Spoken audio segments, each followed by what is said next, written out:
you want to get a drink, it's on us. In Kahnawà, you can get a coffee with a side of history. Gerald Tayayage Alfred has been holding info sessions at Totema's Cafe for Kahnawà residents about the history of Kanien'kehá:ka governance. It was a 14-year-old king, and there's like 12 Frenchmen here.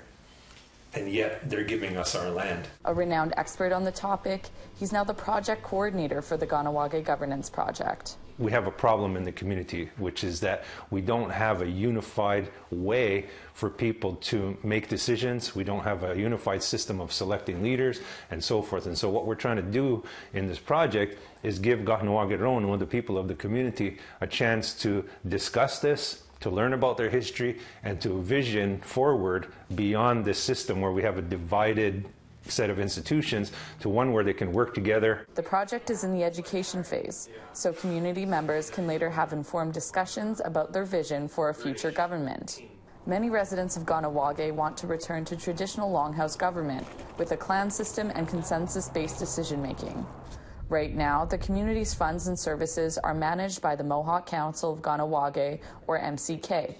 It's the elected band council system imposed during the Indian Act. The people who see the long-term vision of colonization and decolonization as rooted in spirituality and cultural revival and so forth, they tend to focus on the longhouse. The people that see helping the people deal with colonization in a practical sense tend to focus on the MCK because they're meeting everyday needs. Finding common ground has been difficult in the past. That's where Community Engagement Coordinator Linda Delorier comes in. I think it's really hard for people to be vulnerable, given the history that we have.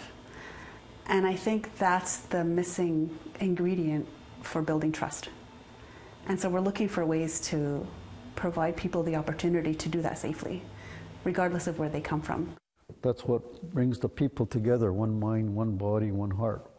Elder Kevin Deere, a traditionalist, is on the Elder Advisory Board for the Kahnawà Governance Project. Heck, they talk about Mohawks going all over, building Manhattan, building Chicago, building San Francisco, building bridges. Why can't we build our nation? Deere says the community has needed a blueprint for a new government for decades. There was a community meeting where a majority of the people said, well, let's go back to a traditional government. But what does that actually mean?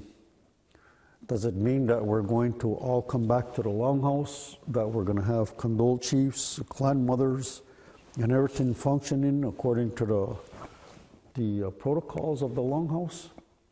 Me, personally, I'd like to say, yeah, that's how it will be, but I'm only one person.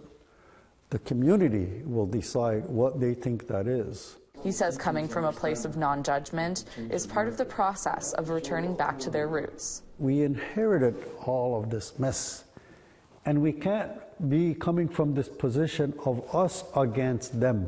Despite Deere's traditionalist attitude, he's supportive of his daughter, the Grand Chief of Kahnawà. Gus Inahawe Skydeer says MCK is providing the funding, but taking a hands-off approach to the project. I'm very much open to what the community says and how we're going to move towards something if they're not happy with, the system that we have today. But I think a lot of people don't understand the way this system has evolved over time. We don't have the Indian agent. We're not pawns of the federal government. We don't take direction from the federal government. This is real community governance at its core. Alfred also says that consensus is something that is ingrained in everybody in Kahnawà, including band council officials. The idea that you can't just have 50% plus one, and that you can't just, have an administrative tribunal that makes a decision and moves forward, that there needs to be work that goes into hearing all voices, considering all voices, and then taking the best option that most of the people support while still respecting those that have a divergent opinion. That's the way Kahnawà is run. Delorier hopes this project will ultimately unify Kahnawà. We're all coming up from a place of trauma from colonization, hundreds and hundreds of years of all of the effects of colonization. And so there's a place where there's a need to heal. The next phase will involve community consultations and debates with the hopes of a new government framework in place by 2024. Emilia Fournier, APTN National News, Kahnawà.